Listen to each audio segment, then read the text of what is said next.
तो last part के and में हमने देखा था कि लेरिल ने जेड को बुरी तरह से जख्मी कर दिया था, जिसकी वजह से जेड के मुंह से खून निकल रहा था। अब आगे हम देखते हैं कि लेरिल जेड को दूर फेंक देता है। लेरिल के साथ ही कह रहा होता है कि लेरिल इस स्किल को यूज करके अपने अपोनेंट की मूवमेंट को कंप्लीटली खत्म कर देता है। लेरिल जेड से कहता है, मैं अगले 10 सेकंड के बाद तुम्हारे अंदर ये चाकू फिर से घुसाने वाला हूँ। 10, 9, 8। जेड अपनी मैजिक ब्लेड को समन कर लेता है, जिसके बाद वो उसे एक चाबुक में ट्रांसफॉर्म करके लेरिल पर अटैक कर देता है। जेड का अटैक लगने से पहले ही 10 सेकंड पूरे हो जाते हैं और लेरिल अपनी स्किल को यूज कर देता है, जिसकी वजह से जेड की मूवमेंट रुक जाती है। लेरिल अचानक से जेड के पीछे आ जाता है और उसकी पीठ के अंदर चाकू घुसा देता है। जेड को इससे काफी ही दर्द होने लगता है, मगर लेरिल दरिंदे के तो मजे चल रहे थे। लेरिल फिर से जेड पर अटैक करने के लिए आगे बढ़ता है। जेड अपने आप को बचाने के लिए लेरिल पर फिर से अटैक करता है। लेरिल को यह अटैक लग पाता कि तभी वो जेड के हाथ में चाकू घुसा देता है। जेड की हालत अब काफी ही खराब हो चुकी है, लेकिन लेरिल तो रुकने का नाम ही नहीं ले रहा। सीन यूरियन और एरा पर शिफ्ट होता है। यूरियन, क्या तुम्हें नहीं लगता कि जेड हमसे कुछ छुपा रहा था? एरा, मुझे तो लगता है कि जेड ने हमसे जो भी कुछ कहा वो सब झूठ था। यूरियन, क्या तुम्हें लगता है कि जेड ठीक होगा? तुम टेंशन मत लो एरा, अगर वो वही सीनियर्स थे जो हमारे साथ आए थे तो जेड को कुछ नहीं होगा, लेकिन मुझे थोड़ी सी तो बैड फीलिंग आ रही है। सीन फिर से जेड पर शिफ्ट होता है, जो बेचारा उतना सब कुछ सहने के बाद बेहोश होकर नीचे गिर जाता है। मोटा ये देखकर काफी ही डर जाता है। लेरिल मोटे के पीछे आकर गुस्से से कहता है, दफा हो जाए यहाँ से, इससे पहले कि तेरी पैंट गीली हो जाए। लेरिल जेड के पास आकर कहने लगता है, जेड, क्या तू अभी भी सांस ले रहा है? मैं तो अब उन दोनों को मारने के लिए जाने वाला हूँ। अब तो तुम्हारी सारी कोशिशें बेकार हो गई। अगर तू मेरे साथ हाथ मिला लेता तो आज तेरी ये हालत न होती और तू अपनी फैमिली को भी बचा लेता। आखिर क्यों तुम दोनों नमूनों को बचाने में लगा हुआ है? जेड ये सुनते ही हंसकर बोलता है, अच्छा तो तू जानना चाहता है कि मैं हार क्यों नहीं मार रहा और आखिर इतना सब क्यों झेल रहा हूँ बस उन दो लोबार्नस को बचाने के लिए? वेल, मेरा जवाब यही है कि तेरे पास कभी एक सच्चा दोस्त था ही नहीं और इसी वजह से मुझे तेरे पर काफी ही ज्यादा तरस आता है। लेरिल ये सब सुनकर काफी ज्यादा गुस्सा हो जाता है और एक डेडली लुक के साथ चाकू जेड के सर के अंदर घुसाने ही वाला होता है कि तभी लेरिल का चाकू उसके हाथ से उछलकर आसमान में चला जाता है। जिसके साथ ही यहाँ पर हम अपने यूरियन को देखते हैं, जिसने गजब वाली एंट्री मारने के साथ ही जेड को पूरी तरह से हील भी कर लिया। इसी के साथ यूरियन इन सभी से कहता है, तुम लोग आज यहाँ से सही सलामत नहीं जाने वाले हो और खास तौर पर तू जिसका मुंह इतना बदसूरत है। लेरिल की इसे सुनते ही सटक जाती है और यूरियन पर हमला करने के लिए आगे बढ़ता है, लेकिन तभी जेड बीच में आकर अपने हीलिक्स अटैक से लेरिल पर हमला कर देता है, मगर लेरिल इस अटैक से बच जाता है। अब लेरिल की और भी ज्यादा सटक जाती है, जिसके बाद वो इन दोनों पर अपनी स्किल यूज करके इनकी तरफ फिर से बढ़ने लगता है। जेड अपने मैजिक ब्लेड को शील्ड में ट्रांसफॉर्म करके लेरिल के अटैक को रोकने लगता है, मगर लेरिल को इससे कुछ भी नहीं होता और जेड के पेट में चाकू घुसा देता है। तभी यूरियन एक किलर ऑरा के साथ लेरिल से बोल पड़ता है, ए तू गंदी शक्ल वाले, अगर तूने फिर से उस पर अटैक किया तो तू मारा पड़ा होगा बिना तुझे ये पता चले कि आखिर तुझे मारा भी किसने। लेरिल की तो पूरी तरह से फटने लगती है और अंदर ही अंदर कहता है, आखिर ये है क्या? मैं इतना डर क्यों रहा हूँ? यूरियन जेड के पास आकर फिर से उससे हील करने लगता है। लेरिल अपने चेलों से कहता है, मैं तुम सबको 10 मिनट देता हूँ इन दोनों को मारने के लिए। ये बंदे तो काफी ही खुश हो जाते हैं कि आखिरकार इन्हें भी मारने का मौका मिल रहा है।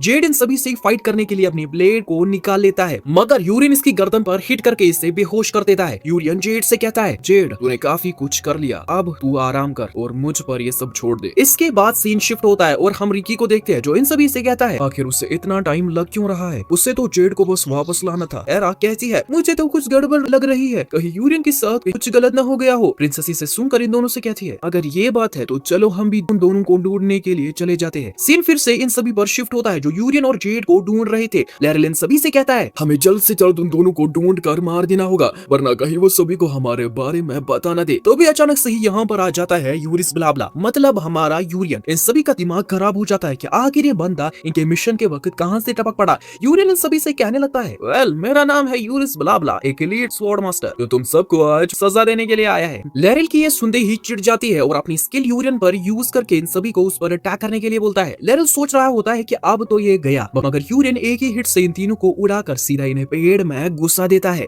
लेरिल इससे काफी ही ज्यादा शॉक हो जाता है। यूरियन लेरिल से कहता है, वेल बच्चे, तेरी जो ट्रिक है ना वो मुझ पर काम नहीं करने वाली। लेरिल चिढ़ते हुए यूरियन पर अपने चाकू से अटैक कर देता है, मगर यूरियन अपनी दो उंगलियों के बीच में चाकू को पकड़ते हुए लेरिल से कहता है, अबे तेरे को समझ नहीं आ रहा क्या? ये मुझ पर काम नहीं करने वाली। अबे तू मुझे ये मत कहना कि तुझे बस यही सब करना आता है। लेरिल गुस्से में यूरियन पर लगातार हमला करता जाता है, लेकिन यूरियन को इससे कुछ भी नहीं होता और एक हाथ से ही लेरिल के चाकू को तोड़ देता है। अबे ये सब तो बस एक वार्म अप था कि तेरे पास बस इतनी ही ताकत बची है। लेरिल चिढ़ते हुए अपनी लॉन्ग स्वॉर्ड को निकाल कर कहता है, 4 साल हो चुके हैं जब मैंने इस तलवार को यूज किया था। और इसके बाद यूरियन पर हमला करने के लिए आगे बढ़ता है। लेरिल फिर से यूरियन पर अपनी अपनी उसी स्किल को यूज करता है और एक ही स्ट्राइक के साथ यूरियन को जख्मी कर देता है। लैरिल काफी ही अजीब तरीके से हंसने लगता है और इसी के साथ हमें लैरिल का पास्ट दिखाया जाता है, जहाँ पर हमें बताया जाता है कि पिछले साल जब लैरिल ने वो कांड कर डाला था तो द मैजिक स्कूल ने लैरिल को इसीलिए सजा नहीं दी थी क्योंकि लैरिल के पास जो टैलेंट है वो इस किंगडम के लिए काफी ही जरूरी है। प्रेजेंट में आती ही लैरिल यूरियन से हंसकर कहता है, तुझे क्या लगता है कि तू मेरी स्पीड को टक्कर दे पाएगा? वेल, मैं सोच रहा था कि तेरा एक हाथ ही काट डालूं, मगर तेरी जो स्किन है वो काफी ही मजबूत है। तू काफी ही लकी है कि तुझे बस एक कट ही लगा। यूरियन कूल बनते हुए कहता है, अच्छा ये कट, वैसे ये मेरा खून नहीं है। लैरिल कहने लगता है, क्या? और जैसे ही वो नीचे देखता है तो उसके तो होश उड़ जाते हैं क्योंकि खून तो उसी से बह रहा था। लैरिल नीचे जमीन पर गिर जाता है और जख्मी हालत में यूरियन से कहता है, मैं इस किंगडम के लिए काफी जरूरी हूँ, अगर तुमने मेरे साथ कुछ किया तो ये किंगडम तुम्हें छोड़ेगा नहीं।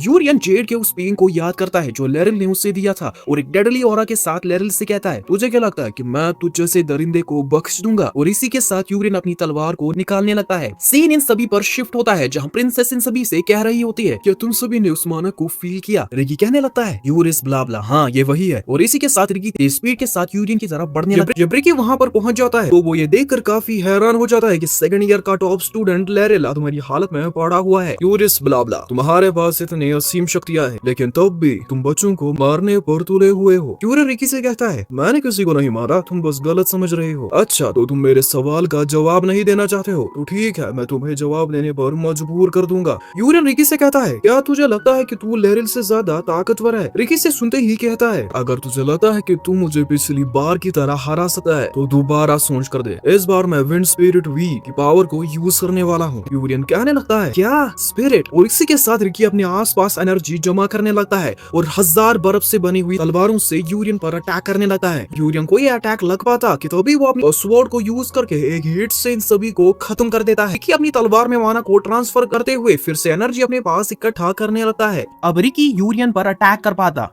कि तभी यूरियन रिकी के पीछे आकर उसे पिछली बार की तरह बेहोश कर देता है। इसी के साथ हमें बताया जाता है कि जो beast hunting first year students के लिए अरेंज की गई थी वो कैंसिल हो चुकी है। और गाइस, इसमें मजे वाली बात ये है कि ये इसलिए कैंसिल हुई है क्योंकि यूरिस ब्ला ब्ला ने पिछले एंट्रेंस एग्जाम की तरह इस बार भी स्टूडेंट्स पर अटैक किया है। सीन हाइवन पर शिफ्ट होता है जो प्रिंसिपल ऑफिस की तरफ आ रही होती है। हाइवन ऑफिस के अंदर आते ही प्रिंसिपल से कहती है, मुझे उम्मीद है कि आपको सब पता होगा। प्रिंसिपल कहता है, हाँ मैंने सुना उस घटना के बारे में और कैसे कुछ इंस्ट्रक्टर्स ने तुम्हें एग्जाम में इंटरफियर करने से रोका हुआ था। सर, मुझे लगता है कि ये जो घटना हुई है इसमें किसी हाई रैंकिंग नोबल का हाथ है जिसने टीचर्स को बहला फुसला कर अपने साथ शामिल कर लिया। हाइवन, मेरे भी इसमें ऐसे ही कुछ विचार है। तभी हाइवन एक ही अटैक से इस ऑफिस को तहस नहस करते हुए कहती है, सर मुझे आशा है कि आप इसमें शामिल नहीं थे। हाइवन, शांत हो जाओ। सिर्फ तुम ही नहीं हो जिससे इस बात से बुरा लगा हो, मेरे अंदर भी काफी गुस्सा भरा पड़ा है। मैं कसम खाकर कहता हूँ कि मैं इसमें शामिल बिल्कुल भी नहीं था। मैं इस बात का पता लगा कर रहूंगा कि आखिर इस हादसे के पीछे किसका हाथ है। सर, और एक बात, क्या आपको लगता है कि वो यूरिस ब्ला ब्ला एक इंपीरियल जासूस है? हाइवन, हमें उसके बारे में अच्छी तरह से जानकारी नहीं पता, लेकिन हम जल्द ही उसकी असली आइडेंटिटी को ढूंढ निकालेंगे। वो इस किंगडम के लिए बड़े खतरे से कम नहीं, और ये भी हो सकता है कि वो इसी स्कूल में कहीं घूम रहा हो। जिसके साथ ही हम यूरियन को देखते हैं जो ठूस ठूस कर खाना खा रहा होता है। एरा यूरियन से कहती है, तो तुम्हें ये भी ट्राई करना चाहिए, काफी ठंडी और मजेदार है। इसी के साथ हम जेड को देखते हैं जो पूरी तरह से ठीक हो चुका है। एरा जेड के पास आकर कहती है, जेड मैंने सुना कि तुमने हमें बचाने के लिए अकेले ही सेकंड ईयर वालों से फाइट की। आगे से तुम्हें अकेले ये सब करने की कोई जरूरत नहीं, हम हमेशा तुम्हारे साथ है। जेड बेचारा तो ये सब सुनकर शर्माने लगता है और कहता है, हाँ ठीक है एरा। यूरियन तभी कबाब में हड्डी बनते हुए कहता है, देख जेड, एरा की रैंकिंग में 3 चीजें आती है, सबसे पहले यूरियन, उसके बाद खाना और लास्ट में है तू। जेड ये सुनकर काफी ही शौक हो जाता है। इसी के साथ हमें बताया जाता है कि बीस्ट हंटिंग के खत्म होने के साथ ही हमारे फर्स्ट ईयर के सारे बंदे और यूरियन भी सब पास हो चुके हैं। और कुछ महीने बीत जाने के बाद हम प्रिंसिपल को देखते हैं जो इन सभी से कह रहा होता है, टाइम आ गया है मैजिक स्कूल के मिड टर्म एग्जाम का। हर कोई तुम में से फॉरेस्ट ऑफ रेजिलियंस में एंटर करेगा और अगर तुम में से किसी ने भी 20 पॉइंट्स जमा कर लिए तो तुम पास हो जाओगे। अब टाइम आ गया है तुम सबको बहुत ही जरूरी बातें बताने का। बीस्ट्स जो है वो 5 क्लासेस में डिवाइड किए गए हैं। जो बीस्ट जानवरों की फॉर्म में होते हैं वो लेवल 1 में आते हैं। बीस्ट्स जो वेपन की फॉर्म में होते हैं वो लेवल 2 में आते हैं। बीस्ट्स जो कुदरती आफतों की फॉर्म में आते हैं वो लेवल 3 कैटेगरी में आते हैं। बीस्ट्स जो बीमारियों की फॉर्म में आते हैं वो लेवल 4 के होते हैं। और फाइनली लास्ट बीस्ट जो इस दुनिया में एग्जिस्ट करता है, वो है टाइम। रीजो अकड़ते हुए कहता है ये सब तो ठीक है मगर ये 20 पॉइंट्स है क्या?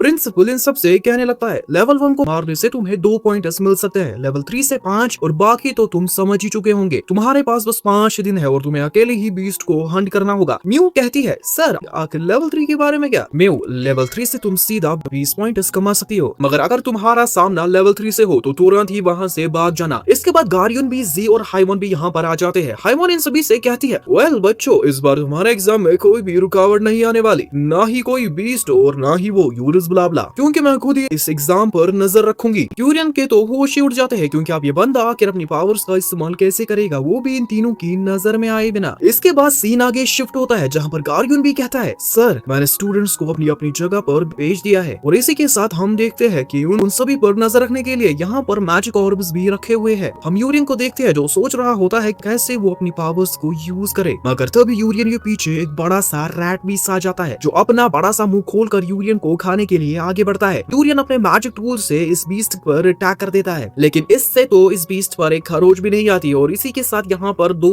और बीस्ट्स भी आ जाते हैं। अब ये लेवल 1 बीस्ट्स यूरियन पर अटैक करते हैं कि इससे पहले ही पीछे से एक लेवल 2 बीस्ट इन सभी पर अटैक करके इन्हें वहीं पर खत्म कर देता है। सीन एरा और जेड पर शिफ्ट होता है जो एक लेवल 2 बीस्ट के साथ फाइट कर रहे थे, मगर इनके बार बार अटैक करने के बावजूद भी इस बीस्ट को एक खरोच तक नहीं आती। एरा जेड से कहती है अगर लेवल 2 बीस्ट इतने खतरनाक है तो यूरियन आखिर उनसे कैसे निपटेगा, मुझे तो उसकी काफी चिंता हो रही है। जेड चलो इसे जल्दी से खत्म करके यूरियन के पास जाते हैं। हाँ एरा चलो जल्दी से इसे खत्म कर देते हैं, वैसे भी उसे हमारी मदद तो चाहिए होगी पॉइंट्स कमाने के लिए। गाइस अब ये बेचारे इस बीस्ट को हरा पाते कि तब यहाँ पर एक लेवल 3 हरिकेन बीस्ट आ जाता है जो काफी ही ज्यादा भयानक लग रहा है। सीन इन सब पर शिफ्ट होता है जो अलग अलग स्टूडेंट्स को ऑब्जर्व कर रहे थे, तभी अचानक से इनके ये मैजिक ऑर्ब्स टूट जाते हैं और एक इमरजेंसी अलर्ट बजने लगता है कि बहुत सारी जगहों पर लेवल 3 बीस्ट्स आ चुके हैं। प्रिंसिपल ये सब देखकर हैरान हो जाता है क्योंकि जिस फॉरेस्ट में लेवल 1 और लेवल 2 बीस्ट्स होने चाहिए थे वहाँ अचानक से लेवल 3 बीस्ट्स कैसे आ गए। इसके बाद प्रिंसिपल गार्डियन भी जेरी और हाइबॉर्न को उन सारी जगहों पर जाने का कहता है जहाँ पर लेवल 3 के बीस्ट्स मौजूद है ताकि वो उन सभी स्टूडेंट्स की हिफाजत कर सके। सीट फिर से एरा और जेड पर शिफ्ट होता है जिनका वो लेवल 3 बीस्ट अब काफी ज्यादा खतरनाक हो चुका है। एरा तो डर के मारे फ्रीज हो जाती है। जेड एरा को समझाने लगता है कि जब तक इंस्ट्रक्टर यहाँ पर ना आ जाए तब तक हमें जिंदा रहना होगा और इस बीस्ट से फाइट करते रहना होगा।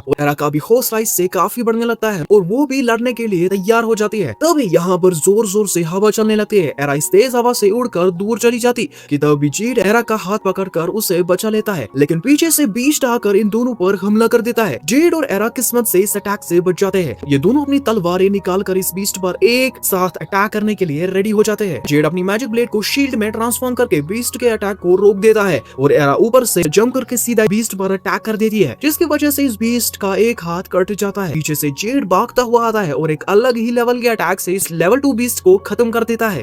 एरा ये देखकर काफी ही शॉक हो जाती है क्योंकि इसने तो बीस्ट को अपनी पूरी ताकत से सिर्फ एक खरगोशी पहुंचाई, मगर जेड ने तो इस बीस्ट का एक ही अटैक से काम तमाम कर दिया। गाइस ये तो बस शुरुआत है क्योंकि अब इन्हें इस लेवल 3 बीस्ट से भी लड़ना जो है। लेवल 3 इन दोनों को तेज हवा के साथ आसमान में ले जाता है जिसके बाद ये दोनों आसमान से नीचे गिरने लगते हैं, मगर किस्मत से यूरियन टाइम पर पहुंच जाता है और इन दोनों को बचा लेता है। जेड बेचारा तो अपने सर के बल गिर जाता है। यूरियन कहता है अच्छा तो ये है लेवल 3, इसका मतलब 20 पॉइंट्स। तुम दोनों को नहीं लगता कि हमें इसे साथ में खत्म कर देना चाहिए। इसी के साथ हम पास्ट का सीन देखते हैं जहाँ पर हम यूरियन को देखते हैं जो इन दोनों बीस्ट्स के बीच में फंस चुका है। तो भी यूरियन की नजर पड़ती है उस ऊपर उड़ती हुई मैजिक ऑर्ब पर जो टूट चुकी होती है। यूरियन को समझ आ जाता है कि अब उसे कोई भी नहीं देख रहा है और जब ये बीस्ट यूरियन पर अटैक कर देता है तो यूरियन एक ही हिट से इसे यहीं पर खत्म कर देता है और इसके बाद इस लेवल 2 बीस्ट का भी काम तमाम कर देता है। अब सीन फिर से प्रेजेंट में शिफ्ट होता है जहाँ पर ये सभी इस लेवल 3 बीस्ट को हन करने के लिए रेडी हो जाते हैं। तभी अचानक से ये बीस्ट जेड को अपनी तेज विंड से दूर उड़ा देता है जिससे जेड सीधा पेड़ से जाकर टकरा जाता है। अब जेड नीचे गिरता कि तभी जेड हंसने लगता है क्योंकि यूरियन के हीलिंग से ये फिर से ठीक हो जाता है। जेड और एरा इस बीस्ट पर अटैक करने लगते हैं। यहाँ से यूरियन सोचने लगता है अरे यार शायद मुझे इन्हें यहाँ से भागने को कह देना चाहिए था, इसके बाद मैं इस बीस्ट को चुके से मार डालता और 20 पॉइंट्स कमा लेता। शिट यार। तो भी यहाँ पर रिकी आ जाता है जो एक बड़ी सी तलवार को समन करके इस बीस्ट का एक हिट में काम तमाम कर देता है। ये दोनों ये देखकर काफी ही हैरान हो जाते हैं और यूरियन तो बेचारा फूट फूट कर रोने लगता है क्योंकि इस रिकी के बच्चे ने इसके 20 पॉइंट्स जो छीन लिए। जेड रिकी पर चिल्लाते हुए कहता है आखिर तुम्हारी हिम्मत कैसे हुई उसे हमसे चुराने की, हम तो उसे खुद ही खत्म कर देते। वैसे गाइस जेड ऐसा इसीलिए बोल रहा है क्योंकि ये नहीं चाहता कि एरा इसे देखकर इंप्रेस हो जाए। यूरियन भी अपना डाक और छोड़ते हुए कहता है जेड ने सही कहा, आखिर तुमने हमारी इजाजत के बगैर बीस्ट को मारा क्यों। रिकी इन सभी से कहता है है, तुम पॉइंट्स को ले सकते हो, लेकिन मेरी एक शर्त है, तुम्हें साबित करना होगा। अगर तुमने मुझे उस बंदे के नजदीक भी अपनी पावर दिखाई तो मैं तुम्हें ये दे दूंगा। वैसे गाइस आखिर रिकी ऐसा क्यों कह रहा है? क्योंकि इसे यूरियन पर शक हो गया है कि यूरियस ब्ला ब्ला यही है। अब इनकी बात आगे बढ़ पाती कि तभी अचानक से रिकी के पीछे एक अजीब तरह का बीस्ट आ जाता है जो कहने लगता है, क्या तुम ही थे जिसने उस लेवल 3 को मार डाला? रिकी, जेड और एरा इसे देखकर काफी ही शौक हो जाते हैं। ये बीस्ट कह रहा होता है, मैं मरना नहीं चाहता। जिसके साथ ये तीनों अपने आप को मार डालते हैं, मगर यूरेन इन सभी को हील कर देता है और इस बीस्ट से कहता है, हे आखिर तुम हो कौन? हाँ, जिससे सुंदरी बीस्ट कहता है, मैं वो ताकत हूँ जो लोगों को उनके विनाश की तरफ धकेलती है। मैं हूँ depression level 4 beast. Guys level 4 beast उतना सिंपल नहीं है जितना तुम सोच रहे हो। ये सिर्फ शरीर नहीं, सीधा इंसान के दिमाग पर हमला करता है। और सबसे खतरनाक बात, अभी तो लेवल 5 बीस्ट आना बाकी है जिसके पास गॉड लेवल पावर्स है। अगर तुम लोग नेक्स्ट पार्ट जल्दी चाहते हो ना तो कमेंट्स की ऐसी बारिश कर दो कि कमेंट सेक्शन की सांसें तक रुक जाए। हर कोई नेक्स्ट पार्ट लिख के स्पैम कर दो और वीडियो को लाइक जरूर करना, क्योंकि जितना ज्यादा सपोर्ट मिलेगा उतनी ही जल्दी अगला पार्ट आएगा। और चैनल को सब्सक्राइब कर लेना क्योंकि आगे स्टोरी पूरी इंसेन लेवल पर जाने वाली